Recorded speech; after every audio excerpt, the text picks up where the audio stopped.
안녕하세요. 법인 영업의 모든 것 현프로입니다. 안녕하세요. 법인 영업의 모든 것 현프로입니다. 오늘은 가수금에 대한 내용으로 말씀을 드리려고 나왔고요. 가수금이라고 혹시 들어보신 적이 있으신지 모르겠습니다.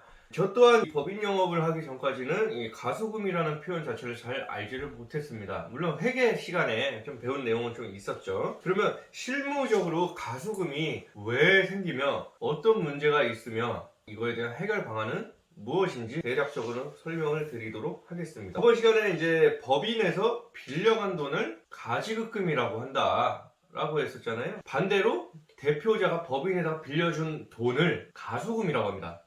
어떻게 보면 법인이 빌려간 돈이죠. 근데 실질적으로 대표자가 법인에다 가수금을 빌려주어서 생기는 경우들도 있고요. 그렇지도 않은데도 불구하고 가수금이 회사 재무제표상 달려있는 경우들도 있습니다. 이 가수금이 어떤 리스크가 있고 어떤 부작용이 있고 회사에 어떤 문제를 야기를 시키냐 한번 말씀드리도록 하겠습니다. 이 가수금이 있다는 것은 회사에 돈이 없어서 대표자가 빌려준 돈이잖아요. 그러면 이 영상을 듣고 있는 우리 본인이 동네에 있는 아주 큰 국민은행 지점장이라고 생각해 보세요. 저 회사 사장님이 찾아와서 돈을 10억만 빌려달라고 하는데 이 회사 재무제표를 봤더니 뭐야, 이 회사는 가수금이 5억이 넘게 있네. 회사가 얼마나 안 되면 대표자 개인 사비를 털어서라도 저렇게 회사에 꾸역꾸역 넣고 있냐. 이 회사는 위험할 것 같은데 돈 못 빌려주겠는데요? 라고 하겠죠. 여신기관 입장에서 제3자가 봤을 때는 가수금이 있다는 얘기는 이 회사는 조금 돈이 없는 회사이기 때문에 내가 이 회사와 과연 거래를 할 수 있을까라는 의심이 생길 수가 있을 것 같고요. 두 번째는 가수금은 부채 항목에 포함이 됩니다. 그러다 보니까 부채 비율이 올라가는 효과가 생기다 보면은 이 회사의 신용 등급이 떨어질 수밖에 없다. 또 각종 입찰이라든지 앞서서 말씀드린 여신기관 통해서 보증이라든지 대출이라든지 이런 게 이루어질 때는 부채 비율도 항상 보기 때문에 그 부분에 대해서 이제 리스크가 있다.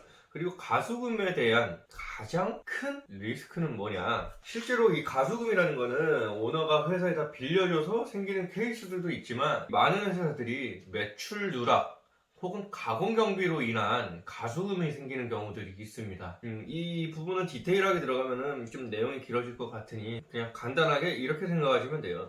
회사에서 직접 계산서 끊어서 받아야 될 돈을 대표자 이름으로 받아서 넣은 걸로 본다는 거죠. 누가? 과세관청이. 회사에서 대표자가 넣지도 않은 가수금이 매년 2억, 3억, 4억, 5억 이렇게 쌓여 있다. 그럼 나중에 세무조사가 나올 수가 있습니다. 왜냐면은 이 가수금이 크면 클수록 외부에서 봤을 때는 앞서서 말씀드린 회사에 돈이 없어서 넣었다고 볼 수도 있지만 사실은 이 회사는 매출 누락 혹은 가공경비가 굉장히 많구나 하게끔 생각을 할 수 있기 때문에 이 가수금이 늘어나면 늘어날수록 세무조사에 대한 리스크는 분명 존재한다. 그럼 이런 가수금을 어떤 식으로 해결을 해야 하느냐? 간단하죠. 회사 돈을 개인이 꺼내오면 됩니다. 근데 실질적으로 이 가수금이 들어간 돈을 회사에서 한 방에 빼버리면은 운영자금, 즉 운전자금이 부족하다 보면은 못하는 케이스도 있는데요. 그런 경우에는 이 가수금 자체를 자본금으로 출자 전환하는 방법도 한 번쯤은 고려해 볼 만하다. 부채 항목이 이 자본 항목으로 넘어가다 보면은 부채 비율이 굉장히 낮아집니다. 신용 등급에 엄청난 효과가 생길 겁니다. 그로 인해서 나중에 대출 받고 할 때 대출 금리가 떨어집니다. 이렇게 되면은 모든 게 나비 효과로 인해서 대출 이자가 굉장히 다운이 되겠죠.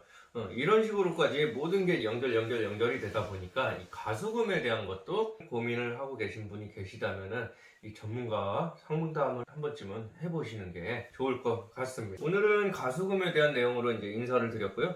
다음번에는 이 미처분 이익 잉여금에 대한 문제, 리스크에 대해서 설명을 드리도록 하겠습니다. 감사합니다.